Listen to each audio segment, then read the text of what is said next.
আসসালামু আলাইকুম। সবাইকে স্বাগত জানাচ্ছি আমার দেশ ডেইজ ইভেন্টসে। সঙ্গে আছি আমি তামান্না মিনহাজ। জাতীয় পতাকা অবমাননার অভিযোগে রাষ্ট্রদ্রোহ মামলায় বাংলাদেশ সম্মিলিত সনাতনী জাগরণ জোটের মুখপাত্র ও বহিষ্কৃত ইসকন নেতা চিন্ময় কৃষ্ণ দাস ব্রহ্মচারীর জামিন স্থগিত করেছে চেম্বার জজ আদালত। আজ চিন্ময় দাসের হাইকোর্টে দেয়া জামিন চেম্বার আদালত স্থগিত করে। এর আগে সকালে জামিন প্রশ্নে রুল অফ অ্যাবসলিউট ঘোষণা করে বিচারপতি মোহাম্মদ আতওয়ার রহমান ও বিচারপতি মোহাম্মদ আলী রেজার সমন্বয়ে গঠিত হাইকোর্ট বেঞ্চ চিন্ময় দাসের জামিন মঞ্জুর করে এ রায় দেন। একটি দিনের মধ্যে সকালবেলা জামিন দিয়ে তারপর বিকেলেই সেই জামিন স্থগিত করা হয়েছে। আসলে বিষয়টি কেন? এটি কি ন্যায়সঙ্গতভাবেই সম্ভব, নাকি কারো অযাচিত হস্তক্ষেপের কারণে এমনটি হয়েছে? এই ধরনের অনেক প্রশ্ন নিয়েই আজকে সারাদিন আসলে নানা রকম আলোচনা চলছে। এই বিষয়টি নিয়েই আজ আমরা আমাদের ডেইজ ইভেন্টসে কথা বলবো। আর এ নিয়ে কথা বলার জন্য আমাদের সঙ্গে স্টুডিওতে উপস্থিত আছেন আমার দেশের বিশেষ প্রতিনিধি অলিউল্লাহ নোমান। নোমান ভাই, আপনাকে আমাদের অনুষ্ঠানে স্বাগত জানাচ্ছি। যেটা বলছিলাম, চিন্ময় দাসের ব্যাপারটা খুবই আলোচিত একটি চরিত্র আসলে বাংলাদেশের সাম্প্রতিক পরিস্থিতিতে। এটা কি অস্বাভাবিকতা, নাকি এটাই স্বাভাবিক? যে এটা কিছুটা স্বাভাবিক ঘটনা। আমি আপনাকে যদি বলি যে চিন্ময় সম্পর্কে একটু বলতে হবে, কারণ চিন্ময় হচ্ছে ইসকনের মানে যেটা বাংলাদেশের চরম সাম্প্রদায়িক মানে সংগঠন, যেটা নিয়ে নানা বিতর্ক আছে, যে সংগঠন নিয়ে সেই সংগঠনের মুক্ত, এবং তারা ইতিমধ্যে নানা বিষয়ে বিতর্ক। আপনি দেখছেন যে চিন্ময় যেদিন তার বিরুদ্ধে যখন রাষ্ট্রদ্রোহ মামলা হয়, বাংলাদেশের মানে রাষ্ট্রের প্রতি সে বিভিন্ন চ্যালেঞ্জ করে দিয়েছিল, যেখানে বিভিন্ন বিষয়ে রাষ্ট্রপতি তারা এক ধরনের চ্যালেঞ্জ করে দেওয়া শুরু করছিল, মানে তাদের অদ্ভুত। সেই কারণে তাদের বিরুদ্ধে একটা রাষ্ট্রদ্রোহ মামলা হয়েছিল। সেই মামলা যেদিন চিন্ময় হাজিরা দিতে যায় চট্টগ্রাম আদালতে, তার অনুসারীরা একজন আইনজীবী যে প্রসিকিউটর ছিল, মানে আদালতে মানে সরকারি আইনজীবী যে মানে জামিনের বিরোধিতা করার জন্য ওইখানে আসছিল, তাকে মানে প্রকাশ্যে তার চেম্বারের সামনে কুপায় মারছে দৌড়ে গিয়ে। এটা ছিল একটা বাংলাদেশের ইতিহাসে মানে এই ধরনের একটা ন্যাক্কারজনক ঘটনা। আর ঘটনা মানে কত বড় সন্ত্রাসী, তাদের কত বড় মানে অধ্যত্ত থাকলে এটা করতে পারে আর কি। এই জায়গাটা আসলে আপনাকে একটু ইন্টারাপ্টই করি। বাংলাদেশে এই ঘটনাটা তখন যেটা ঘটেছিল, এইভাবে প্রকাশ্যে আদালত প্রাঙ্গণে আইনজীবীকে পিটিয়ে মেরে ফেলা, একজন মুসলমান আইনজীবী। আমি ধর্মের কাছে না গেলাম, একজন আইনজীবী যা হইলো যে আপনার তার জামিনের বিরোধিতা করছে, যে বিরোধিতা করার কারণে মানে রোমান ভাই, ধর্মটা কি আসে না? ধরেন এই ঘটনাটাই যদি ভারতে ঘটতো, একজন হিন্দু আইনজীবীকে প্রকাশ্যে আদালতে মুসলমানরা পিটিয়ে মেরে ফেললো, কল্পনা করা যায়। ভারতে তো অহরহ মুসলমানদেরকে পিটাই মারা হয়, কিন্তু কোনো মুসলমান হিন্দুকে বা কোনো করছে। কিন্তু বাংলাদেশে এটা একটা বড় সাম্প্রদায়িক সম্প্রীতির পরিচয় দিচ্ছে বাংলাদেশের মানুষ। এই ধরনের বাংলাদেশের মানুষ যে সাম্প্রদায়িক সম্প্রীতি একসাথে বাস করতে চায়, সেটা ছিল বড় উদাহরণ। যে চিন্ময়ের অনুসারীরা একজন আইনজীবীকে, মুসলিম আইনজীবীকে তার জামিনের বিরুদ্ধে করার কারণে প্রকাশ্যে কুপায় মানে হত্যা করার পরও বাংলাদেশের মানুষ ধৈর্য ধরছে এবং সাম্প্রদায়িক সম্প্রীতি, বাংলাদেশে যেন কোনো সাম্প্রদায়িক দাঙ্গা না হয় বা কোনো হিন্দুর উপর হামলার ঘটনাও ঘটে নাই। তারপরে বাংলাদেশের কোথাও একটা মানুষের এর চেয়ে বড় সম্প্রীতি মনে হয় পৃথিবীতে খুব কম জায়গায় আছে বাংলাদেশের। কিন্তু কিছু লোক আছে অযথা বাংলাদেশে একটা সাম্প্রদায়িক মানে মানে দাঙ্গা লাগানোর জন্য চেষ্টা করে নানা উস্কানি দিয়ে, কিন্তু আসলে এইগুলো হচ্ছে পরিকল্পিত। কিন্তু ওই চিন্ময়ের এই হাজিরার দিন হত্যাকাণ্ডের ঘটনা মানে প্রমাণ হয়েছিল যে বাংলাদেশের মানুষ আসলেই সাম্প্রদায়িক সম্প্রীতি চায়। বাংলাদেশের মানুষ, বিশেষ করে বাংলাদেশের মুসলমানরা সাম্প্রদায়িক সম্প্রীতি চায়। বাংলাদেশের মুসলমানরা কখনো মানে বিশৃঙ্খলা চায় না, মানে ধর্মীয় দাঙ্গা চায় না, মানে ধর্ম বিষয় নিয়ে কোনো মানে দাঙ্গা চায় না। তো যাই হোক, যে বিষয়টা আপনি আজকে আসছিলেন মানে চিন্ময়, তারপর থেকে চিন্ময় তো ওই দিন থেকে চিন্ময় কারাগারে আছেন। চিন্ময়ের যে জামিনটা হাইকোর্টের জামিনের আবেদন করার পর হাইকোর্ট থেকে রুল জারি করা হয়েছে, রুল আজকে শুনানি হয়েছে, রুল অ্যাবসলিউট মানে জামিনের পক্ষে রায় দিয়েছিল। কিন্তু ওই সরকারের পক্ষ থেকে আবার চেম্বার জজ আদালত, এটা বাংলাদেশের জুডিশিয়াল প্র্যাকটিস, সাধারণ নর্মস, যে সরকার যদি মনে করে যে হাইকোর্ট বিভাগে একটা আদেশ হয়, তো ওইটা আবার সাথে সাথে ওই দিনই চেম্বার জজের আদালতে গিয়ে আবার করতে পারে, স্থগিত করার আবেদন করে। এটা আদালতের এখতিয়ার, স্থগিত করবে কিনা না করবে আদালতের এখতিয়ার। এই ধরনের ঘটনা আপনি যদি আমি উদাহরণ দিই, ধরেন 2005 সালে খায়রুল হক, যখন আপনার খায়রুল হকের প্রশ্ন আমরা আসবো বিষয়ে, খায়রুল হক পঞ্চম সংশোধনী বাতিল করে রায় দিয়েছিল একটা। তো ওই সময় বাইরে হয়তো তো বিকাল হয়ে গেছিল, চেম্বার তো আদালত ছিল না, বিকালে রাতে মানে প্রধান বিচারপতি বাসায় গিয়ে ওটা স্থগিত করা হয়েছে। তো ওইটা কিন্তু এরকম উদাহরণ অনেক আছে আর কি, মানে একটা না, মানে আমি একটা উদাহরণ দিলাম যে সরকার চাইলে বা সরকার মনে করছে যে চিন্ময়ের জামিনটা যথাযথভাবে হয় না, তারা জামিন যে দিয়েছে ওইটাকে তারা চ্যালেঞ্জ করবে সরকারের পক্ষ থেকে। চেম্বার জজের আদালতে এটা, চেম্বার জজ আদালতে অ্যাপিলেট ডিভিশনে যাওয়ার একটা গেটওয়ে। চেম্বার জজ আদালতে গেলে পরে চেম্বার নির্ধারণ করে যে এটাকে আজকে জামিন স্থগিত করবে, অথবা চেম্বার আদালত বলতে পারতো যে এটা স্থগিত করবে না, অথবা এটা বলতো যে ফুল করে হিয়ারিং হবে। মানে এরকম চেম্বার জজের এখতিয়ারের উপর নির্ভর করে। তো চেম্বার জজ মনে করছে যে মানে আবেদনটা শুনে জামিন স্থগিত করার মতো, এই জন্য চেম্বার জজ ওনার এখতিয়ার এখানে প্রয়োগ করছে আর কি। আচ্ছা, স্বাভাবিক এটা প্রক্রিয়া স্বাভাবিক আসলে এটা আমাদের বাংলাদেশের জিনিসটা হচ্ছে। বিচারের একটা মানে ট্র্যাডিশন, এটা কোনো ইয়ে না, আলাদা কিছু না। অস্বাভাবিক কিছু না। যে প্রসঙ্গে আসলে আজকে আপনার সঙ্গে আমি কথা বলতে চাচ্ছিলাম, বিচারপতি খায়রুল হক প্রসঙ্গে, তিনি দেশ ছেড়ে পালিয়ে গেছেন। একজন প্রধান বিচারপতি সরকার পতনের পর তাকে দেশ ছেড়ে পালিয়ে যেতে হয়, এরকম একটা পরিস্থিতি আমার তো মনে হলো জিনিসটা নজিরবিহীন ঘটনা। মানে প্রধান বিচারপতিকে কেন পালাতে হ্যাঁ, হবে? বাংলাদেশে আসলে এই নজিরবিহীন ঘটনার তারাই মানে তাদের কর্মকাণ্ডের কারণে তারা বাংলাদেশের জুডিশিয়ারিকে এই আওয়ামী লীগ আসার পর, শেখ হাসিনা ক্ষমতা আসার পর বিচার বিভাগকে আর বিচার বিভাগে রাখে নাই। তা বিচার বিভাগকে তাদের দলীয় একটা প্রতিষ্ঠানে পরিণত করেছিল, যে কারণে আপনি দেখবেন বাংলাদেশের মানুষ 1990 সালে যখন এরশাদের পতন হয়, তখন এরশাদের পতন হলে বাংলাদেশের মানুষ কারে খুঁজে যে প্রধান বিচারপতি খুঁজে, যে একটা নিরপেক্ষ ব্যক্তি হিসেবে খুঁজছিল সবাই, সর্বসম্মত, এখানে কোনো দ্বিমত ছিল না, সর্বসম্মত একটা সিদ্ধান্ত ছিল যে বাংলাদেশের প্রধান বিচারপতি তার আস্থা রাখবো, প্রধান বিচারপতি মানে ইলেকশন কন্ডাক্ট করবে, তাকে রাষ্ট্রপতির দায়িত্ব দেওয়া হয়েছে। আপনার কি মনে হয় না যে প্রধান বিচারপতিকে ওই জায়গাটায় বসার পর তত্ত্বাবধায়ক সরকারের প্রধান হবেন একজন প্রধান বিচারপতি, লাস্ট যিনি থাকবেন দায়িত্বে তিনি হবেন, তারপর থেকেই এই মানে বিচারের কাজটা মোটামুটি এক ধরনের দলীয়করণ করার প্রক্রিয়াটি শুরু হয়েছে? সেটা একটা ভিন্ন বিষয়, বিতর্কিত, সেটা নিয়ে অনেক আলোচনা হইতে পারে, মানে দীর্ঘ আলোচনা হইতে পারে। এটা আমরা যে আলোচনার মধ্যে আছি, যে আমি যেটা বলতে চাচ্ছিলাম যে এই যে খায়রুল হকরাই কিন্তু মানে জুডিশিয়ারিকে একটা দলীয় প্রতিষ্ঠানে পরিণত করছেন। আমি যেটা আপনাকে একটু আগে বললাম যে শাহাবুদ্দিন সাহেব কিন্তু তখন কিন্তু তত্ত্বাবধায়ক সরকারের বিধান ছিল না। শাহাবুদ্দিন সাহেব রাষ্ট্রপতি এরশাদ সাহেব কার কাছে পদত্যাগ করবে এটা যখন প্রশ্ন উঠছে, সবাই মিলে সম্মিলিতভাবে সিদ্ধান্ত নিচ্ছে যে সর্বদল সর্বসম্মত সিদ্ধান্ত বাংলাদেশের প্রধান বিচারপতি এই দায়িত্বটা কিভাবে নেবেন। প্রধান বিচারপতি এরশাদের রাষ্ট্রপতি ছিল, উপরাষ্ট্রপতি ছিল তখন মওদুদ আহমেদ সাহেব। সিদ্ধান্ত হলে মওদুদ আহমেদ সাহেব পদত্যাগ করবেন, পদত্যাগ করলে এরশাদ সাহেব একজন উপরাষ্ট্রপতি নিয়োগ করবেন। তো এরশাদ সাহেব শাহাবুদ্দিন সাহেবকে উপরাষ্ট্রপতি নিয়োগ করছেন, উপরাষ্ট্রপতির কাছে সংবিধান অনুযায়ী রাষ্ট্রপতি পদত্যাগ করেন। তো এটা ছিল, এইভাবে পদত্যাগ করছেন। তো আমি বাংলাদেশের মানুষ মানে প্রধান বিচারপতির কাছে তখন আস্থা রাখছে। শাহাবুদ্দিন সাহেবের একটা শর্ত ছিল, তিনি আবার মানে ফিরে আসবেন, তার কাজে ফিরবেন, তার কাজে ফেরার সুযোগ দিতে হবে। কিন্তু তার জন্য আবার সংবিধান সংশোধন করে আবার তাকে মানে কাজে ফেরার সুযোগ দেওয়া হয়েছিল। তো একজন প্রধান বিচারপতির মানুষের এত আস্থা, আর বাংলাদেশের এই আওয়ামী লীগের সময়ে তাদের এই কর্মকাণ্ড, খায়রুল হকদের কর্মকাণ্ডের কারণে বিচার বিভাগকে কতটা অধপতনে নিয়ে গেছে। দেখেন এই 5ই আগস্ট আপনি দেখবেন যে সেনাবাহিনীর কারা আশ্রয় নিয়েছিল, দেখবেন আপিল বিভাগের 2জন বিচারপতি এবং ইভেন প্রধান বিচারপতি যিনি ছিলেন এই যে শাহিন, ওবায়দুল হাসান শাহিন, তিনিও কিন্তু মানে ক্যান্টনমেন্টে আশ্রয় নিয়েছেন। প্রধান বিচারপতি পালায় গিয়ে আশ্রয় নেয় কেন? প্রধান বিচারপতি আশ্রয় নিতে হবে কেন? তারা বিচার বিভাগ রাখে নাই।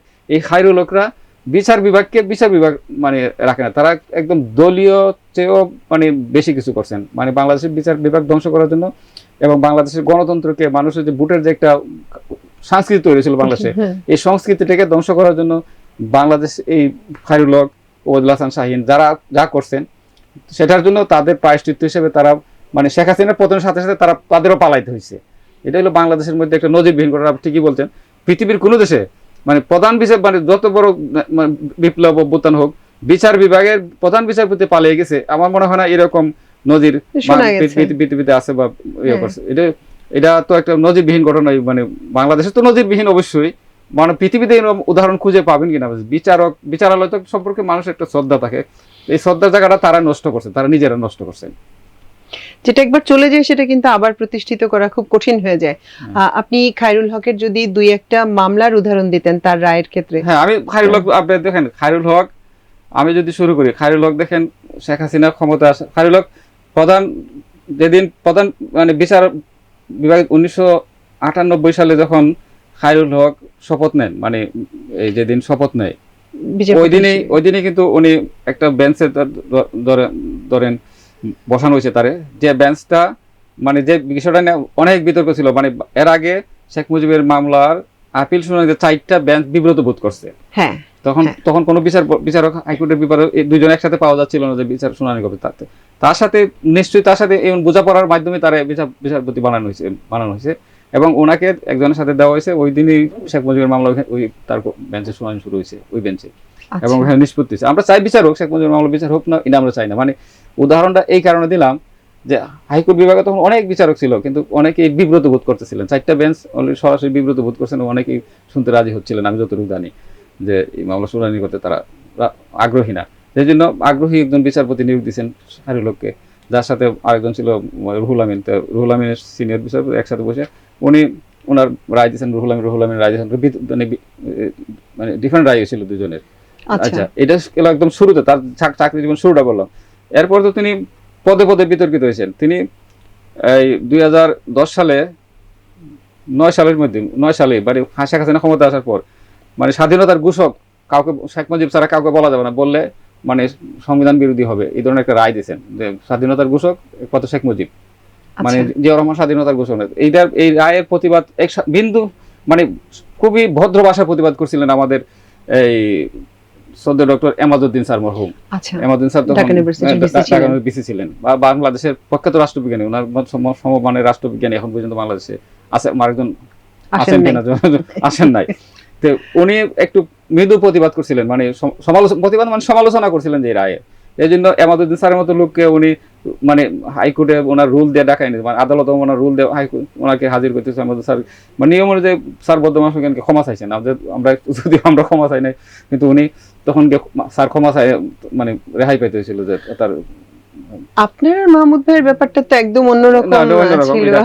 স্যার এটা করছেন এমাজউদ্দিন মতো স্যারের মতো লোককে উনি ঢাকায় নিয়েছেন, জিয়াউর রহমানকে ওই তার রায়ের মানে স্বাধীনতার ঘোষকের রায় নিয়ে একটু মানে ভদ্র ভাষায় সমালোচনা করার কারণে, মানে এই ছিল তাদের উদ্যত্ত।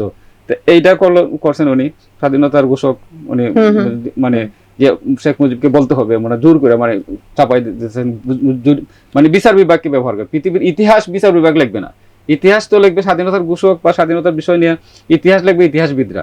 বিচার বিভাগ ইতিহাস নির্ধারণ করে না, কিন্তু ইতিহাস নির্ধারণ মানে মানে একটু চাপাই দাও নির্ধারণ না, উনি হাইকোর্টের রুল দিয়ে চাপাই দেওয়ার মানে দায়িত্বটা নিছেন। আসলে সব ন্যারেটিভ চাপিয়ে দিয়েও তো কোনো লাভ হয় না, লাভ হয় না, 15-16 বছর ধরে লাভ হয়েছে।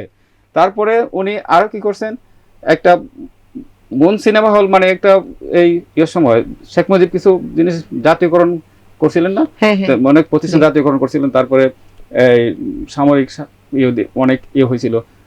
পুরান ঢাকার মন সিনেমা হলটা ওই এরকম একটা জাতীয়করণের পর্যায়ে পড়ে গেছিল। মন সিনেমা হলের মালিকানা ফিরাই নেওয়ার জন্য ওনার কোর্টে যখন আসছে, তো উনি মনে করছে যে এটা সম্ভবত সামরিক মানে আদেশে এটা হয়েছিল, মানে জাতীয়করণ করাটা। তো তারপরে মন সিনেমা হলের যখন আসছে, তখন উনি নিজে আইনজীবীদের পরামর্শ দিচ্ছে, এটাই না উনি সামরিক ফরমানের বৈধতা চ্যালেঞ্জ করে নিয়ে আসতে হবে, মানে উনি পরামর্শ দেয়া এটা আবার মামলাটা ফেরত দিয়ে দিচ্ছেন। তার পরামর্শ অনুযায়ী ফেরত নিয়ে আসছে সামরিক ফরমান। তো সামরিক ফরমানের চ্যালেঞ্জ করছে ওই কারণে মন সিনেমা হল ফেরত পাওয়ার জন্য। কিন্তু উনি করছেন কি, মন সিনেমা হল কিন্তু এখনো কিন্তু ফেরত পায় নাই, কিন্তু উনি করছেন এর মধ্যে কিন্তু উনি 5ম সংশোধনী অবৈধ ঘোষণা করছেন, মানে আর যত অবৈধ ঘোষণা করা লাগে আর কি, উনি একটা পুরো সংশোধনী অবৈধ ঘোষণা করেন। সংবিধানে শুধু পাস না, এটা গণভোটে পাস হয়েছিল, যে মানুষের একটা ম্যান্ডেট হয়েছে দীর্ঘদিন যাবৎ এই সংবিধানের প্রতি মানুষের যে একটা আস্থা। উনি করছে কি, যে সংবিধানে আল্লাহর উপর আস্থা বিধান আছে ওগুলো সব বাদ দিয়ে দিচ্ছে, বাদ দিয়ে ধর্মনিরপেক্ষতাকে উনি করছে। এবং উনি নিজে ওই রায়ের মধ্যে একটা জিনিস ঢুকাইছে যে ভবিষ্যতে আর কোন পার্লামেন্ট ওই সংবিধান চেঞ্জ করতে পারবে না, উনি যে রায় দিয়েছেন। মানে কত বড় হলে উনি, মানে তাদের থেকে উদ্দেশ্য ছিল তারা মধ্যে সুপ্ত যে একটা মানে কি বলবো এই কুচিন্তা, মানে রাষ্ট্রটাকে তারা কুক্ষিগত করার যে একটা মানে তাদের ভিতরে যে সুপ্ত চিন্তা, এই চিন্তা উনি জুডিশিয়ারির মধ্যে বাস্তবায়নের চেষ্টা করছে, মানুষ চাপিয়ে দেওয়ার চেষ্টা করছে। কিন্তু এই যে এই কাজগুলো উনি করছেন, এর মধ্যে আরো অনেক ন্যাক্কারজনক কাজ আছে। এরপর সর্বশেষ উনি যেটা করছেন, তত্ত্বাবধায়ক সরকার বাতিলের বিষয়টা, মানে তত্ত্বাবধায়ক সরকারের বাতিলের নিয়ে একটা চ্যালেঞ্জ করে, ত্রয়োদশ সংশোধনী চ্যালেঞ্জ করে একটা মামলা হয়েছিল, মানে 2001-2 সালের দিকে এটা তত্ত্বাবধায়ক চ্যালেঞ্জ করে মামলা ছিল। 3 জন বিচারপতি হাইকোর্ট বিভাগে যখন হয় মামলা, তখন বলা হয়, তখন যখন মামলাটা হিয়ারিং এর জন্য আসে, তখন বিচারপতিরা এটা আবার চিফ জাস্টিসের কাছে পাঠাইছে, বলছে না এটা আমরা দুইজনে শুনলাম না, এটা লাস্ট বেট বলে তিনজনে শুনতে হবে। তো মোস্ট সিনিয়র তিনজন হাইকোর্ট বিভাগের মোস্ট সিনিয়র শেখ হাসিনা নিয়োগ বিচারক ছিল ওইখানে একজন, মোস্ট সিনিয়র তিনজনে শুনে বলছে যে তত্ত্বাবধায়ক সরকার বাংলাদেশের গণতন্ত্রের জন্য অলংকার। এটা মানে একটা দৃষ্টান্ত বাংলাদেশের মানুষের, মানে এইভাবেই গণতন্ত্র আগায় যায়। এটা একটা মানে তারা পক্ষে রায় দিচ্ছে না, এটাকে অলংকার বলছে, গণতন্ত্রের একটা অলংকার বাংলাদেশের মতো রাষ্ট্রের জন্য অলংকার বললে এটা বৈধ বলে রায় দিচ্ছে। এই রায়ের উপর আবার আপিল করছিল, তো আপিলটা ওই পেন্ডিং ছিল আর কি। মানে উনি অবসরে যাওয়ার আগে, উনি যখন চিফ জাস্টিস হলেন, চিফ জাস্টিসের থেকে অবসরে যাওয়ার আগে উনি নিজে, আমি যতটুকু জানি, উনি নিজে মামলার আপিলটা খুঁজে বাইর করে আনছেন। আচ্ছা, বাইর করে এটা হিয়ারিং এর তালিকা দিয়েছেন, দেওয়া ওইটা উনি একরকম জোর করে হিয়ারিং করছেন। তো হিয়ারিং করার পর এখানে 7 জনে হিয়ারিং করছে, আপিলের ডিভিশন 7 জন ছিল, উনি তখন চিফ জাস্টিস। তো 7 জনের বিচার মানে ইয়েতে শোনার পর 3 জনে তত্ত্বাবধায়ক হাইকোর্টের রায় বলছে যে এটাই ঠিক, হাইকোর্টে যেটা সেটাই ঠিক। আর 3 জন বলছে সিনহা, মোজাম্মেল আর সৈয়দ মাহমুদ হোসেন, তারা 3 জনে বলছেন যে এটা অবৈধ। মানে এটা তো খায়রুল হক তো চিফ জাস্টিস তার মানে কাস্টিং ভোট দিচ্ছেন, কাস্টিং ভোটে মানে 4-3 এটা বাতিল করা হয়েছে। ঠিক আছে, তার দেখা গেছে যে কি শেখ হাসিনা বাকি 4 জনকেই কিন্তু বাকি 3 জন খায়রুল হক সহ বাকি 3 জনকে চিফ জাস্টিস বানাইছেন। যারা তত্ত্বাবধায়ক সরকারের বিরুদ্ধে রায় দিয়েছিলেন তাদের একজনকেও চিফ জাস্টিস হওয়ার মানে বানান নাই, তাদেরকে ডিঙ্গায় অন্যদের বানানো হয়েছে। আচ্ছা, জ্যেষ্ঠতা লঙ্ঘন করে অন্যদের বানানো হয়েছে, জুনিয়র হয়ে গেছে। কিন্তু যে 3 জন তত্ত্বাবধায়ক সরকারের পক্ষে রায় দিয়েছিল তার 3 জনের ভাগ্যে মানে চিফ জাস্টিস আসনে বসা। এর মধ্যে নাজমুল হাসান সুলতানা সবাই মনে করছিল মহিলা চিফ জাস্টিস হবে বাংলাদেশের প্রথম, তাকেও মানে বঞ্চিত করা হয়েছে মানে এই তত্ত্বাবধায়ক সরকারের। অসম্ভব প্রতিহিংসা পরায়ণ। শুধু এটা না, শুধু রায় দিয়েছে, যখন 7 জনের রায় দেয় তখন কিন্তু আরেকটা বিষয় একমত ছিল, যদিও ভিন্ন ভিন্ন রায়, একটা বিষয় একমত ছিল যে পরবর্তী 2টা ট্রাম্প তত্ত্বাবধায়ক সরকারের অধীনে হবে। এটা কিন্তু ওপেন কোর্টে ঘোষিত সংক্ষিপ্ত রায়ের মধ্যে এটা উল্লেখ ছিল। কিন্তু উনি অবসরে যাওয়ার 13 মাস মানে প্রায় 15 মাস পরে, উনি অবসরে গিয়া 15 মাস পরে রায় লিখছেন। লিখা ওই প্রথম যে ঘোষিত মানে পর্ব 2 টার্ম এগুলো সব বাতিল টাতিল করে ওনার একটা রায় দিলে, মানে একবারে পুরো বাতিল করে দিলেন। দেওয়ার পর ওই রায়ের সাথে আবার ওই সিনহা, মোজাম্মেল সবাই একমতে তার পক্ষে মানে সাইন করলেন, আর বাকি 3 জন তো তাদের আলাদা রায় দিলেন। কোর্টে এটাও সম্ভব হয় যে এটা সম্ভব না। এটা তখনই বলছে, তখন বেশির রফিকুল হক, আমার স্পষ্ট মনে আছে, এই যে ওপেন কোর্টের রায় যে পরিবর্তন করছে খায়রুল হক, এটা হলো রাষ্ট্রদ্রোহ অপরাধ। বেশির রফিকুল হক তখন মানে ওপেন, আমার মনে আছে এখন, উনি তার বক্তব্যটা প্রচার হয়েছিল যে এটা রাষ্ট্রদ্রোহ অপরাধ, খায়রুল হক যেটা করছে এটা রাষ্ট্রদ্রোহ অপরাধ করেছেন এবং পার পেয়ে গেছেন। তখন তো আর পুরস্কৃত হয়েছে। তারপরে অবসরে যাওয়ার পর চিফ জাস্টিস তাকে আইন কমিশনের চেয়ারম্যান বানানো হয়েছে, একজন পদমর্যাদার, বিশাল পদমর্যাদা, বিশাল বেতন। সবচেয়ে দেখার জন্য কি এই খায়রুল হক আবার হাইকোর্ট বিভাগে থাকতে বাংলাদেশের গরিবের ত্রাণ-তহবিল থেকে 10 লাখ টাকাও নিয়েছে সাহায্য শেখ হাসিনার কাছ থেকে। ও সে দরিদ্র হিসেবে তার মানে হিসেবে মানে ত্রাণ-তহবিল মানে কি, ত্রাণ-তহবিল হচ্ছে মানে প্রধানমন্ত্রীর ত্রাণ-তহবিল হলো মানে মানে দরিদ্রদের জন্য বা কোথাও যদি বন্যা খরা বা কিছু হয়, মানুষ এফেক্টেড, মানুষ এফেক্টেড জন্য প্রধানমন্ত্রীর ত্রাণ-তহবিল। এই ত্রাণ-তহবিল থেকে আমি নিউজ করছিলাম, প্রধানমন্ত্রীর ত্রাণ-তহবিল থেকে সে 10 লাখ টাকা মানে ত্রাণও নিছে। তো এইরকম একটা মানে ছোট লোক, মানে এই দিক থেকে বলবো ছোট লোক, যে যার 10 লাখ একজন চিফ জাস্টিস বা বিচারকের আসনে বসে যে ত্রাণ-তহবিলের টাকা নেয়, মানে এটা তার লজ্জা হয় না? তার যদি টাকার দরকার হইতো শেখ হাসিনার কাছে ঋণ চাইতো, সাহায্য চাইতে পারতো অন্যভাবে, কিন্তু ত্রাণ-তহবিল থেকে।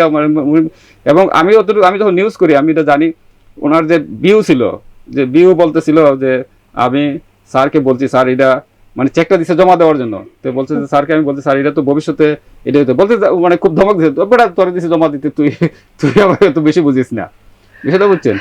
তো এই হলো মানে এদের যে কারণে তাদেরকে পালাই যেতে হয়েছে বাংলাদেশ ছেড়ে।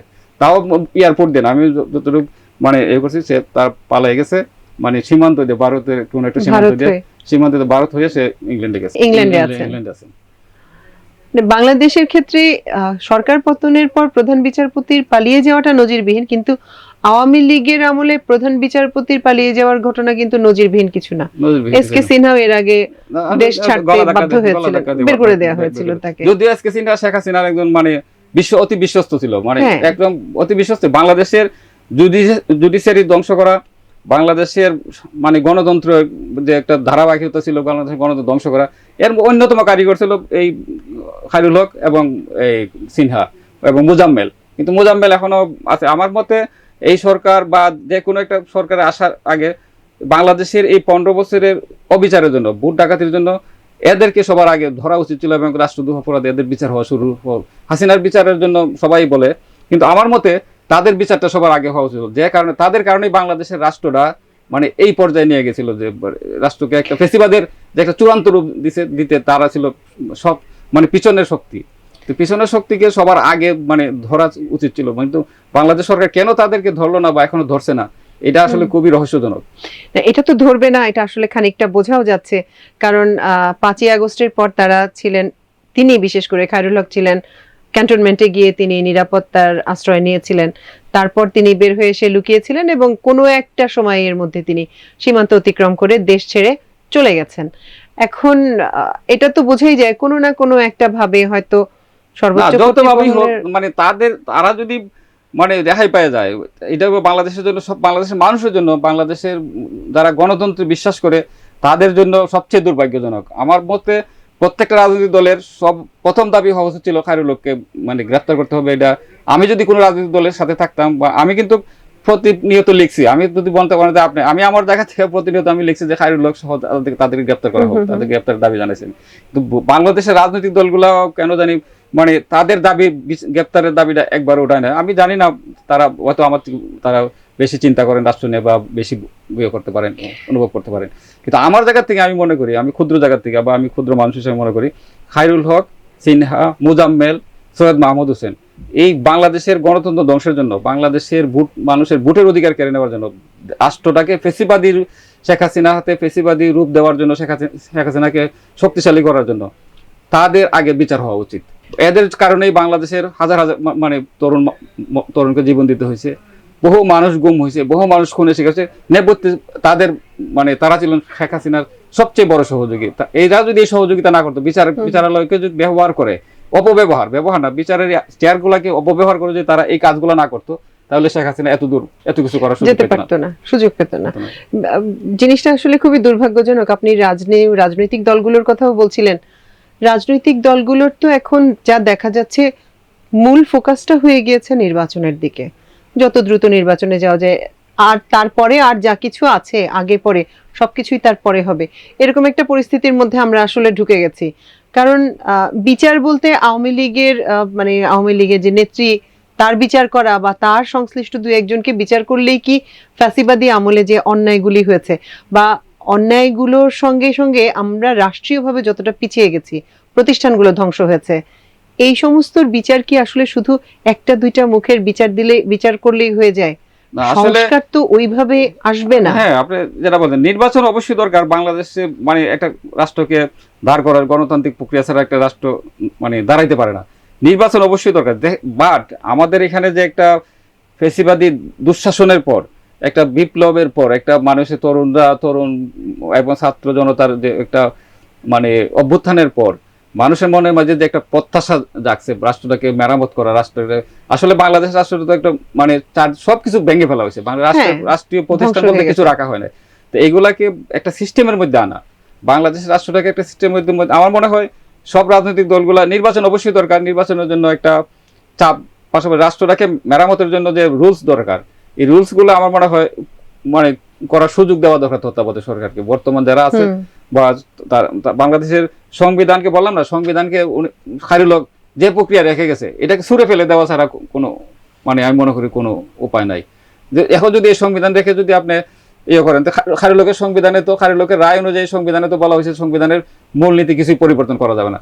তাইলে আপনি সংবিধানও মানবেন আবার পরিবর্তনও করবেন, তাহলে তো হইলো না। আপনি ওই সংবিধানকে দাবি করেন, এটাকে ছুঁড়ে ফেলে দিলে আর ওই প্রশ্নটা থাকবে না। কিন্তু ভবিষ্যতে কিন্তু এগুলো প্রশ্ন উঠবে যে সংবিধানের তো মানে একটা ইয়ে ছিল যে এই সংবিধানের মূলনীতি, এই কিছু ফান্ডামেন্টাল যে রাইট গুলো আছে বা ফান্ডামেন্টাল যে বিষয়গুলো আছে এগুলোকে আপনি চেঞ্জ করতে পারবেন না, কোনো গণভোট দিতে পারবেন না, কিছু দিয়ে পারবেন না। তাহলে এটা তো আমার মতে এটা ছুঁড়ে ফেলে দিয়ে একটা সংবিধান করা দরকার ছিল। কিন্তু এই সুযোগ বাংলাদেশের মানুষের হাতে আর আসবে কিনা আমি জানি না। একটা বিশাল একটা সুযোগ আসছিল, এই সুযোগ দিয়ে নষ্ট হয় তাহলে বাংলাদেশের মানুষের জন্য দুর্ভাগ্য। আমার মনে হয় এই সুযোগকে কাজে লাগায় বাংলাদেশ থেকে একটা গণতান্ত্রিক রাষ্ট্রের রূপ দেওয়ার জন্য যে প্রক্রিয়া দরকার, বিচার বিভাগের সংস্কার দরকার, বিচার বিভাগের জন্য মানে কঠিন কিছু সংস্কারের দরকার, আরো যে বিষয়গুলো আছে বাংলাদেশের প্রতিষ্ঠানগুলোকে, বাংলাদেশের যে আমলাতন্ত্র, যেটা বাংলাদেশের মানুষের জন্য একটা মানে মানে আমি মনে হয় বাংলাদেশের সবচেয়ে বড় দুঃখ আমলাতন্ত্র। এই আমলাতন্ত্রকে একটা সিস্টেমের মধ্যে আনা, একটা মানে সিস্টেমে দাঁড় করানো, সেই জায়গা সেই কাজগুলো যদি এখন না করা হয়, কোনো বাংলাদেশ 53 বছর রাজনৈতিক দলগুলো করে নাই, মানে ভবিষ্যতে করবে বলে আমি বিশ্বাস করি না। রাজনৈতিক দলগুলো কতটুকু কি করবে আসলে, গত 53 বছরের ইতিহাস তো আমাদের হ্যাঁ মানে আশাবাদী করে হ্যাঁ, না। হ্যাঁ। আমরা 90 এর পরও একটা সুযোগ পেয়েছিলাম, যেটা আসলে হ্যাঁ মানে 90 পরে তো আমরা নষ্ট তিনটা নির্বাচন আমরা দেখছি, হ্যাঁ। খুবই সুন্দর নির্বাচন হয়েছে। এত হ্যাঁ। সুন্দর নির্বাচন আর হয় না, হইতে পারে না। হ্যাঁ। তো এত সুন্দর নির্বাচনের পরে কি ধারাবাহিকতা আস্তে আস্তে ফেসিবাদ আসছে। তো আমি বলবো না যে সুন্দর নির্বাচনের প্রতি আমি খারাপ জিনিস না, সুন্দর নির্বাচন অবশ্যই দরকার। ভবিষ্যতে যাতে এই নির্বাচনগুলোকে মানে আবার একটা ফেসিবাদের দিকে না নেওয়া হয়, সুযোগ না থাকে। সেই জন্য কিছু রুলস মানে কিছু অবশ্যই তৈরি করতে হবে এবং একটা সিস্টেম দাঁড় করাইতে হবে রাষ্ট্রের মধ্যে। প্রতিষ্ঠানগুলিকে দাঁড় করাতে হবে, একটা আসলে কাঠামো দাঁড় করাইতে হবে। প্রতিষ্ঠানগুলিকে এমন কাঠামোর মধ্যে দাঁড় করাতে হবে যাতে কেউ ফেসিবাদী হতে না পারে। শেখ হাসিনার মতো ফেসিবাদী হয়ে ওঠার মূল ছিল মানে বাংলাদেশে জুডিশিয়ারি এবং পুলিশ। তাদেরকে ব্যবহার করে শেখ হাসিনা ফেসিবাদী হয়েছে, তছনছ করে দিয়েছে আসলে দেশের গণতন্ত্র বা তাদেরকে তারা উস্কানি দিছে। কেউ তো চাইলে আমার যদি গাছ নিয়ে দাঁড়াই, তাহলে তো আমার ব্যবহার করতে পারবো না। আমার যদি ব্যবহার করতে আমি তো টিকতে না পারে, আমি ছেড়ে দিব যে আমি এই কারণে আমি ছেড়ে দিচ্ছি। না, এটা হচ্ছে আসলে ভাইস ভার্সা হিসেবে হয়েছে, তারা পরস্পরকে পরস্পরকে সহযোগিতা করেছে করে আজকের এই পরিস্থিতি। নোমান ভাই, আপনাকে অসংখ্য ধন্যবাদ, আমাদেরকে অনেকটা সময় দিয়েছেন। ধন্যবাদ, আপনাকে ধন্যবাদ। দর্শক, আমাদের আজকের ডেইজ ইভেন্টস এর আয়োজন ছিল এই পর্যন্তই। ইনশাআল্লাহ আগামীকাল আবারও আমরা বসার সুযোগ পাবো। সেই পর্যন্ত আল্লাহ আপনাদের সবাইকে ভালো রাখুন, সুস্থ রাখুন। এতক্ষণ সঙ্গে থাকার জন্য অশেষ কৃতজ্ঞতা। আল্লাহ হাফেজ।